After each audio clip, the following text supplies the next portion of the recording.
Hello, Spitsy's channel. This is Edmard here, along with Sakuma and Kyo from SCS, and we're going to be tuning Forza Motorsport 4 drift cars today. We're going to be teaching you the do's and don'ts and showing you what's what. So let's let Spitsy take this away. Alright, we're going to start off with buying a car. Let's say this on Sylvia S30 to start with. See what is this one. That's a good car to start with. Or we can pick the 240. What car did you guys start with? I started with an A86. Yeah, so did I. I can't remember. Subaru. Of course you did. Shut up. No, I started on a Hatchie, and some guy on Forza 2 was like, drift through this gap in a Hatchie, and I was like, what? Maybe do it. Alright. Yeah, so Sylvia. Well, come on. There you go. We done. There you go. We go to upgrade shop, and let's start with Aero. Aero really doesn't make much of a difference. It's just the looks really. Nah, it doesn't really, just for the looks. Unless you're using like Kyle Forza wing. Yeah, Forza wing will increase downforce on your rear tyres, but I'll put it first. I don't think anyone actually cares about it anymore. I remember a time when it used to be kind of frowned upon. It was like, oh my god, Forza wing, what? But now it's kind of like, really bad. Yeah. Yeah.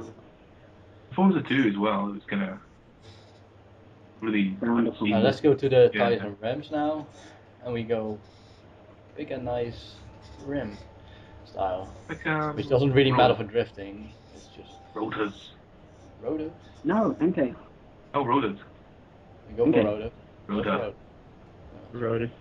Yeah, I win it. That's rotors. Oh, there you go. Yeah, R, you know, rotor.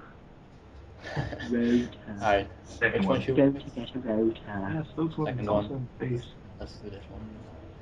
Yeah. Make it a little bit bigger. And then, what do you guys do when you choose the rim size? Because I usually keep it under 18 inch. I'm mostly like, yeah. Yeah, I usually just bump it up like a few inches. I don't like to keep it too small. I don't want it too big either. Yeah, but if you make them huge, then it will make the tyre pressures go up when you're drifting quite a lot. Yeah. So you want to keep them under 18 inches, I think, because then it will look good and it won't mess up your tyre pressures. Yeah, but it'll perform good as well. Yeah. Let's go to tire width, rear tire width. Yep. I usually do the biggest tire. Max tire width. Yeah, it usually depends what kind of power you run. And the car. So. Because if you're running like low power and you've got full width on the rear, you've got more chance of gripping up. So sometimes you've got to adjust that for your power. Yeah, but really, if you're building a car that you want to be competitive, then you've got to max out the tyre width and then build your power around that.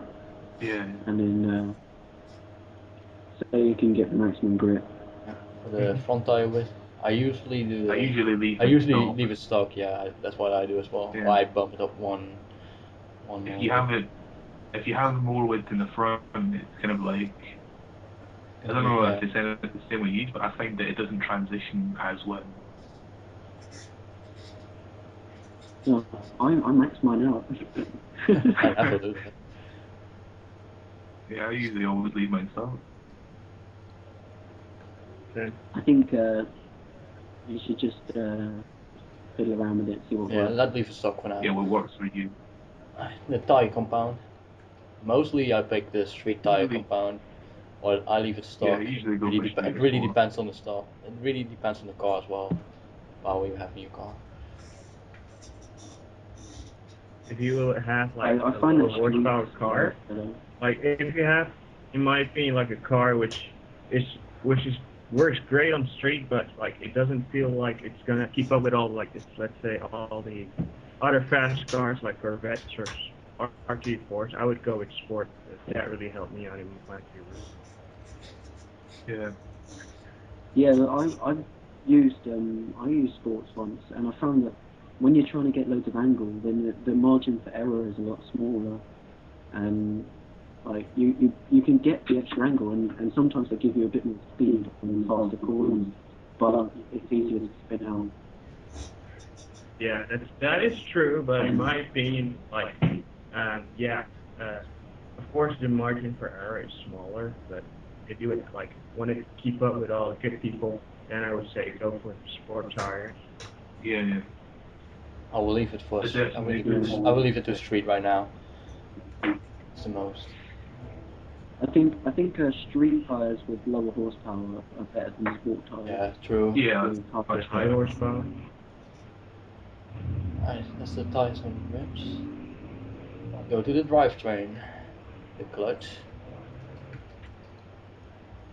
I always put everything in the drive. Yeah, everything's always cool. Clutch makes you shift faster. Yeah.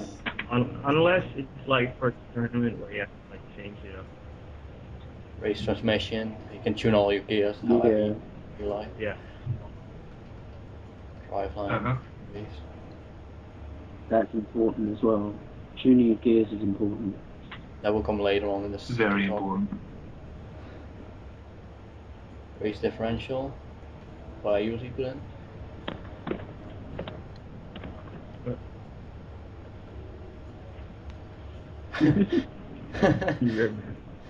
The platform and handling. Brakes. Well, I use race brakes. I use sport brakes. I always use race brakes. Yeah, I always use speed racing. I don't know why you should use race what brakes or whatever. Springs and them. I use sport brakes just because I'm cool like that. Mm-hmm. Well, at least he knows how to brake. Yeah, just as long as your car slows down a bit when you brake, then that's when they work. Yeah. Springs and dampers, one of the most important things. Yeah. If not the most. Put a race will give you more tuning options like camber and tow and everything. Mm-hmm. Anti-roll bars. Yeah, anti-roll bars you want race. I used to use sport in Forza 3 because it would give you faster transitions, but now it's not so much of a difference. Yeah. I've always run. Did you notice how on Forza 3 the sport anti-roll bars were lighter? Yeah, but on this game they're heavier. Mm-hmm. What the hell? Forza physics. Forza's just weird. Yeah. It's meant to be the best emulator, but there are better games out there. I go to roll cage. Roll cage is. The roll cage if you put race roll cage in it, it will make your car more stable. But if you would run no roll cage, it would make your car faster, but really unstable. I always keep mine in because I don't like to have a stable car. Yeah, I've always run a race roll cage. Sometimes though, if I want to save weight, I run the sport roll cage because it does help as well with the stability and doesn't add as much weight. That's only really if you want. It's only if you really want a car that would be really lightweight. Yeah. But otherwise, you keep it in. Mm-hmm. I quite like having a roll cage in my car. It looks cool. Yeah. It does that. Too bad you can't paint it like an architect. And weight reduction. Yeah, there's a bit of a downside. Always race. Well, on some cars you can put a race on it. For example, like Corvette or something. It's really high PI, and if you put a race roll kit in it, you get an R3 car, which is not really good. So use race for now.